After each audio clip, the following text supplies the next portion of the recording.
ধরনের দেশবিরোধী শক্তিগুলো অদ্ভুতভাবে বর্ধমান এবং বীরভূম এর মধ্যে কিন্তু ঘোরাফেরা করছে। আপনি দেখুন 2014 সালে খাগড়াগড়, 2016 সালে মুসাকে ধরা হলো বর্ধমানের কাছাকাছি একটা প্যাসেঞ্জার ট্রেন থেকে ধরা। এবং আমি এর সঙ্গে সাপ্লিমেন্ট করে দিই, মুসার কথা বললেন যেন ওই জন্য মনে পড়ে গেল, রবীন্দ্রবাবু বলছিলেন এই মুসা কোথায় থাকতো জানেন? থাকতো বীরভূমের লাভপুরে।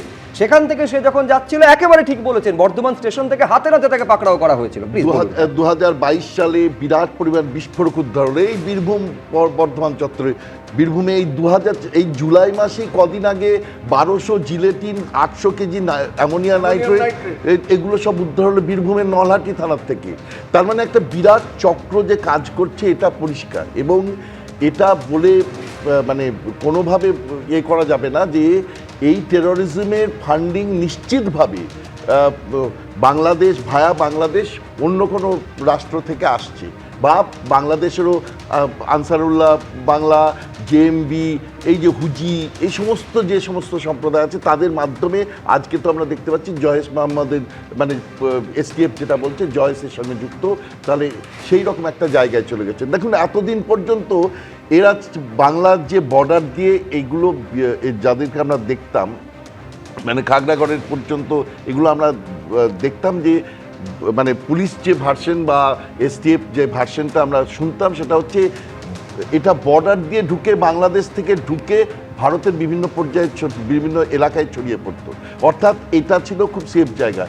এই প্রথম কিন্তু আমরা দেখতে পাচ্ছি পশ্চিমবঙ্গের মুখ্যমন্ত্রীর মানে গতিবিধি, এবং মুখ্যমন্ত্রী আরও একজনের কথা বললেন, প্রতিমন্ত্রীর কথা বললেন, উমেশ রায়ের কথা বললেন, এদের দুজনের ব্যাপার নিয়ে এই আতঙ্কবাদীরা তারা তাদের গতিবিধি, মুখ্যমন্ত্রী বিশেষ করে গতিবিধির সমস্ত কিছু রেকি করেছে, তাকে তারা মারবার একটা চেষ্টা করছে। এটা ভয়াবহ ঘটনা। মানে এই রকমভাবে গুরুত্ব দিয়ে আগে কোনো দিন আমরা দেখিনি সন্ত্রাসবাদীরা এই চত্বরের মানুষকে মারবার জন্য চেষ্টা করছে। অর্থাৎ কোনো একটা জায়গায় কিন্তু তারা বুঝতে পারছে যে এই রাজ্যে তাদের সেফ হেভেনটা উঠে গেছে। এবং এখানে কিন্তু পরিষ্কারভাবে মাথায় রাখতে হবে যে এখানে মানে যে কথা বুদ্ধদেব ভট্টাচার্য বলেও পিছিয়ে গেছিলেন, খারিজি মাদ্রাসা মানে অবৈধ অনিয়ন্ত্রিত মাদ্রাসা তাদের বারবারন্ত হয়েছে। আমি নিয়ন্ত্রিত মাদ্রাসার কথা একবারও বলছি না, মানে রাজ্য নিয়ন্ত্রিত যে মাদ্রাসা আছে সেগুলো নিশ্চিতভাবে তারা পঠন পাঠন নিয়ে আগ্রহী, কিন্তু অবৈধ খারিজি যে সমস্ত মাদ্রাসাগুলো রয়েছে অনিয়ন্ত্রিত, রাজ্য সরকার যাদের উপর নজর রাখছে না বা নজর রাখে না, সেই মাদ্রাসাগুলো কিন্তু ভালো করে খতিয়ে দেখা দরকার তাদের সঙ্গে কিভাবে যোগ আছে।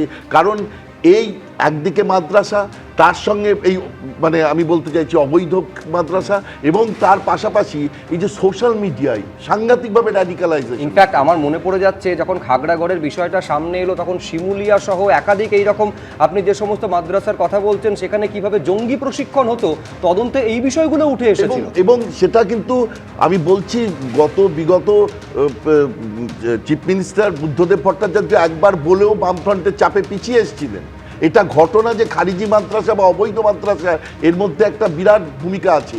এবং সোশ্যাল মিডিয়ার যে র্যাডিক্যালাইজেশন, সোশ্যাল মিডিয়ার উপর আমি বলছি না যে মানে সাধারণভাবে যারা কথা বলছে তাদের প্রতি নজর রাখার কথা বলছি, আমি বলছি এই যে ক্রস বর্ডার টেরোরিজমের যে র্যাডিক্যালাইজেশনের যে চক্কর চলছে এই সোশ্যাল মিডিয়ায়, সেইটা খুব ভালো করে দেখার জন্য আইটি সেল বানানোর দরকার পশ্চিমবঙ্গে। না হলে এটা কোনোভাবে এই আইটি সেল মানে আমার কোনো উদ্দেশ্য নয় যে পশ্চিমবঙ্গের মানুষ যে কথা বলছেন তার উপর নজর রাখুক, কিন্তু যারা এই ক্রস বর্ডার টেরোরিজম করছেন, যারা এই যে জয়েশি মোহাম্মদের সঙ্গে যোগাযোগ করে একটা বিরাট বিস্ফোরণের চক্র করছেন বা করছেন, কারণ মুখ্যমন্ত্রীকে মারবার চক্রান্ত করছে, তাদেরকে কিন্তু প্রতি মুহূর্তে নজরে রাখা এখন ভীষণভাবে নেসেসারি, এটা দেখা যাচ্ছে।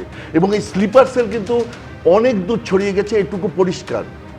মানে আমরা তো দেখুন টেরোরিজম থিওরি পড়ি, কিন্তু টেরোরিজমের যে কিভাবে কাজ করে সেটা এইটা দেখে বোঝা যাচ্ছে কি ভয়ঙ্কর ঘটনা। রেনেসা হচ্ছে একটা অভিজাত, একদম রবীন্দ্রবাবু যা বলছেন যে অত্যন্ত ভয়ঙ্কর। এই রেনেসা হাউজিং এ যারা ছিলেন অর্থাৎ বাসিন্দারা, তারা রীতিমতো ভয়ে কাঁটা।